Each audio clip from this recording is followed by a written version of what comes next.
This is your stage, your spotlight. Hello, Meghalaya. Your story starts here.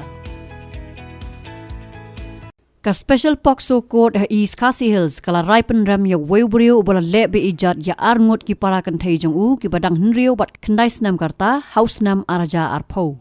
kakong MK Lingdo special judge POCSO kala ripen ram yau te ubrio kat kum ka kandon 5 ka POCSO Act section 506 IPC bat penchitam kat kum ka kandon 6 joka POCSO Act ka special public prosecutor hakate ka mukaduma kakong Ivalari Sharenja kala pentip bala ripen ram yau new brio dak basat patok arpusan snam bat kakuna ka basan pau hajar tingka bala rajab umla ban siu unha ban syasat patok sa hinriu benai kala pentip ru bana ka benta ki kamrunar ki bahap apo ka 506 ka IPC la ripen ram yau new brio na ka benta arsnam bala pengat ru ya kakuna ka bas pau hajar tingka bala rajab upen ken unha ban syasat patok sa lai benai ka special public prosecutor kala pentip ru baka kashari kala ai jingmot ru ban siu bailot ksan kabalong san lak tingka marway syakini ki arngot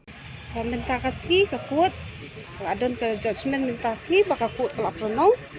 baka court jong i Srimati MK Lingdo ibade i special judge jong ka POCSO court East Khasi Hills ila pronounce ba u accused ula so convict on the section 5L MN jong ka bat ka jing penchitom kalong ha section riu jong ka POCSO Act kumjuru ha section 506 jong ka IPC ti bat hadien kata ti kaladon ru ka jing ka quantum of sentence ha bala yo so na bro aliang nakaliang jong prosecution kumjuru nakaliang jong defense counsel bade ti hadien kata ka court kalarai ba on sa set absent snap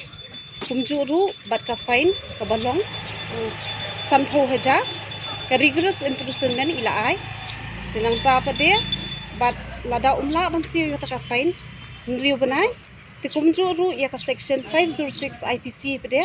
tela penchitom yu la pen saja yu asnam bat ya ka fine ru kumju ka badi sipo haja bat lada umla ban siyo ka tapat kandai lai banai un hapsong hajia bat kini ki section bro akli ki punishment kabade absent snam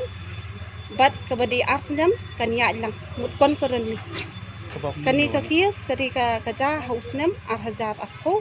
udai uhmen try jong ki arngut ki lung ki bade tang snam bat dai snam ka kuat ru kumju kala ai kala recommend ya compensation kabade san lang iwi ya bro arngut ki survivor Habatin pej bahagi ki shop plus F Ka plus F? Hakabam bangibam dunaki eki batte ye kamet. Namar kata habathiru atau khau kamlu ka umpnyang kadut pet ya ka sharp plus F haka jingsom. Yaki nutrient kumki vitamin bat ka ayen la icon diat bat ka bathau bha kam khta ai ka dur jingki marbam ka jing mat lani ka rukom shed yaki. Balehi banai kita. Kadon ka we ka jing mentoy ba kongsan. Ka kot ka khia. Ka nutrition bakam bha ka jing im bakam bha pendon kam daki mar ba modon ka sharp plus F menta kasni Lawan Ra Shapi the office jong Commissionariat of Food Safety Shillong Meghalaya